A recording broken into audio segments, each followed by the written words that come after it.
نحمده ونصلي على رسوله الكريم اما بعد فاعوذ بالله من الشيطان الرجيم بسم الله الرحمن الرحيم.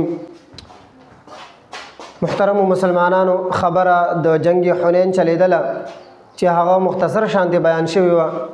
اوس په هغه کې یو څو خبرې پاتې شوی وي. د هغې نه وروسته یوه خبره دا وه چې مقام اوطاس کې کم مشرکینو پړاو اچولی و دوباره د جنگ د کولو دپاره. پیغمبر علیه السلام هغوی پسې صحابي لیږلی و چې هغو ورسره جنگ کړی و. د هغه صحابي نوم او د هغوی لوکې شانتې واقعه ذکر کیږي. کله چې د جنگ حنین کې واقعه وشوله، مکمل طور پر مسلمانانو ته وروسته فتح حاصل شوه، مشرکین وتښتېدل. نو دغه مشرکین لاړل اوطاس په مقام باندې پړاو واچولو. کله چې دغه مشرکینو د اوطاس په مقام باندې پړاو واچولو، هلته کې خیمې ولګولې، ځان تیار کو د جنگ دپاره. اراده بیا هم د جنگ وه.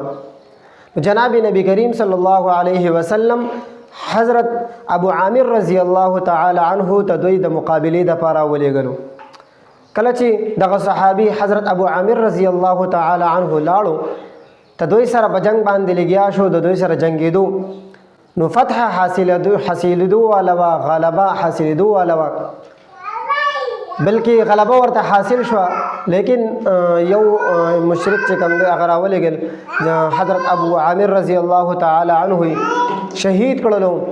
د هغې نه وروسته فوراً د حضرت ابو عامر رضی الله تعالی عنه تر زوی چې هغه نوم حضرت ابو موسی رضی الله تعالی عنه، هغه راولګېدل، هغه جنډۍ په لاس کې راواخېسته او سنباله یې کړه او جنګ یې مخې ته شروع کړو او هغه مشرک یې قتل کړو کوم یو چې حضرت ابو عامر رضی الله تعالی عنه شهید کړی و.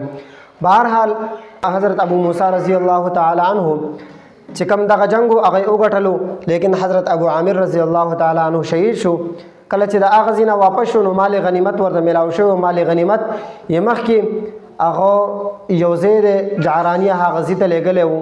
دغه شانتي دغه لوکې شانتې واقعه دا د حضرت ابو عامر رضی الله تعالی عنه د شهادت وه.